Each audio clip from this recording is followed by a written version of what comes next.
अगला सवाल है कंजर्वेशन ऑर्गेनाइजेशंस के बारे में। कुछ एक कंजर्वेशन ऑर्गेनाइजेशन दी है और उनके बारे में करेक्ट स्टेटमेंट्स यहाँ पर पूछे गए हैं।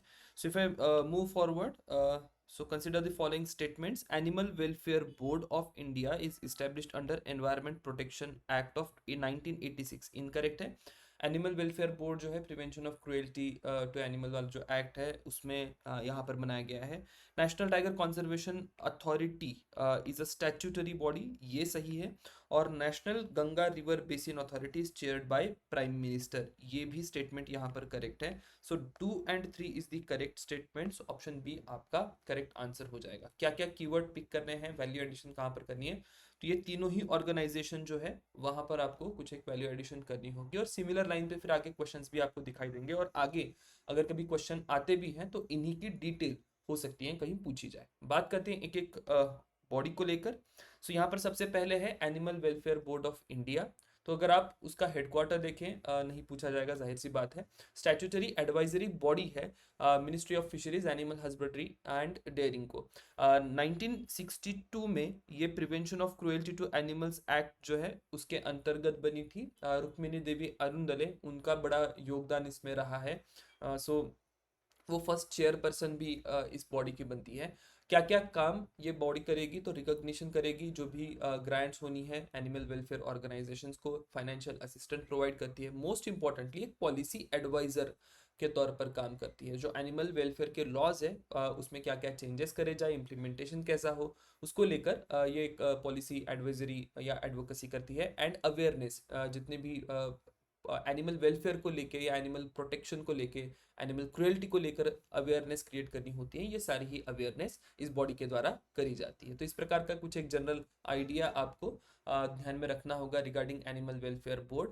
Moving on to the next authority which is the most important organisation. ठीक है, अगर मुझे सवाल पूछना रहा तो I time and again I will ask on national tiger conservation authority, क्योंकि टाइगर कंजर्वेशन बड़े पैमाने पर न्यूज में भी बना हुआ है और कुछ एक कॉन्फ्लिक्ट है, करंट अफेयर से भी एक मुद्दा यहाँ पर एनटीसीए को लेकर निकल कर आता है। सो कब बनी थी ये बॉडी? दिसंबर 2005 में बनी थी। वाइल्ड लाइफ प्रोटेक्शन एक्ट जो था 1972, उसको अमेंड किया जाता है और उसके अंतर्गत यहाँ पर ये बॉडी बनती है। पेरेंट ऑर्गेनाइजेशन अगर आप देखें तो ministry of environment and forest जो है ये इसका पेरेंट ऑर्गेनाइजेशन है। और इंडिया में प्रोजेक्ट टाइगर जो इम्प्लीमेंट करा जाता है, या टाइगर कंजर्वेशन या टाइगर रिजर्व्स का प्रोटेक्शन जो भी किया जाता है, ये सारा ही एनटीसीए की जिम्मेदारी होती है।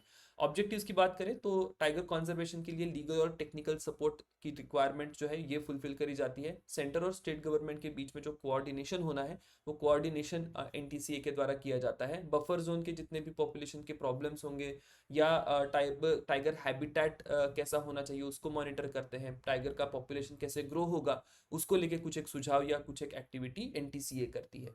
टाइगर कंजर्वेशन का जो प्लान होता है हर स्टेट का, उसको अप्रूव करती है। साथ ही में पॉपुलेशन एस्टिमेशन भी एक इंपॉर्टेंट काम है और हैबिटेट सर्विलियंस भी इसके द्वारा करा जाता है।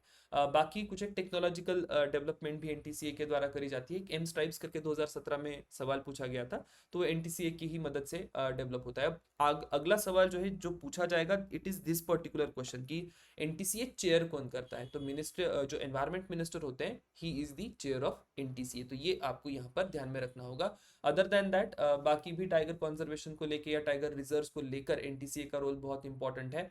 अगर आपको टाइगर रिजर्व का बाउंड्री चेंज करना होगा या बाउंड्री बढ़ाना हो या कम करना हो, वट एवर इट इज, तो एनटीसीए की जो अनुमति है वो यहाँ पर रिक्वायर्ड होती है। एट द सेम टाइम जो wild life board of India है उसका भी इसमें रोल होता है। तो किसी एक क्वेश्चन में वो वाइल्ड लाइफ बोर्ड की इश्यूज भी हम लोग कवर करेंगे। National Ganga river basin authority है, जो कि अब नए नाम से जाना जाता है, रिप्लेस हो गया है national council for river Ganga करके। सो एग्जैक्टली रोल में कोई बहुत ज्यादा अंतर आपको नहीं दिखाई देगा। 2009 में इस्टेब्लिश हुई थी। एनवायरमेंट प्रोटेक्शन एक्ट 1986 के अंतर्गत फाइनेंस करती है, प्लानिंग करती है, इम्प्लीमेंटेशन, मॉनिटरिंग एंड कोऑर्डिनेटिंग करा जाता है रिगार्डिंग गंगा रिजुविनेशन। अब यहाँ पे बाकी तो आप देखें जेनेरिक वर्क आपको दिखाई देगा। क्वेश्चन कहाँ पर होगा, ऑर्गेनाइजेशन को लेकर यहाँ पर सवाल पूछा जा सकता है।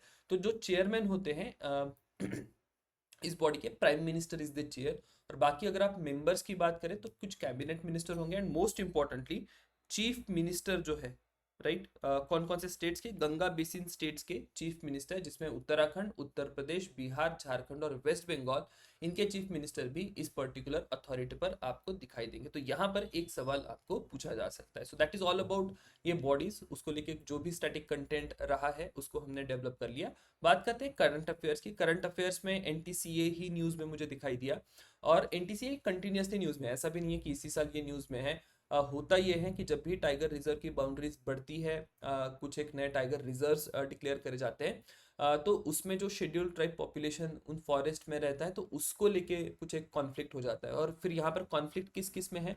वाइल्ड लाइफ प्रोटेक्शन एक्ट और फॉरेस्ट राइट एक्ट जो है, इन दो एक्ट में कॉन्फ्लिक्ट होते हुए आपको दिखाई देगा। अब ये आर्टिकल जो था इंडियन एक्सप्रेस से मैंने इस पर्टिकुलर कंटेंट को उठाया है। यहाँ पर आपका सवाल हो सकता है, इसको लेकर कुछ एक स्टेटमेंट्स बन सकते हैं क्वेश्चनिंग के। So under the wild life protection act, areas free of human settlement can be created in the core area of the tiger reserve. However, this is to be done after recognizing the rights of tribal communities. तो ये जो tribal community का right है, जब भी tiger reserve का core area या tiger reserve declare होता है, तो ट्राइबल कम्युनिटी का राइट आपको प्रोटेक्ट करना होता है under forest right act of 2006। और उसके लिए ग्राम सभा जो होगी उसका आपको कंसेंट चाहिए। तो इस प्रकार के कुछ एक स्टेटमेंट्स पूछकर आपको सवाल दिया जाएगा। सो उसमें ध्यान में रखिएगा कि ये फ्लो कैसा है, कि ग्राम सभा का आपको कंसेंट चाहिए, तभी जाकर यहाँ पर आप जो टाइगर रिजर्व्स है, टाइगर रिजर्व्स के एरियाज डिक्लेयर कर सकते हैं। सो इस प्रकार के कॉन्फ्लिक्ट आपको कई बार दिखाई देंगे, न्यूज में रिपोर्ट होते रहते हैं, तो उसको लेके सवाल आगे बन सकता है। बात करते हैं सिमिलर पीवाईक्यू। तो national Ganga river basin authority के ऊपर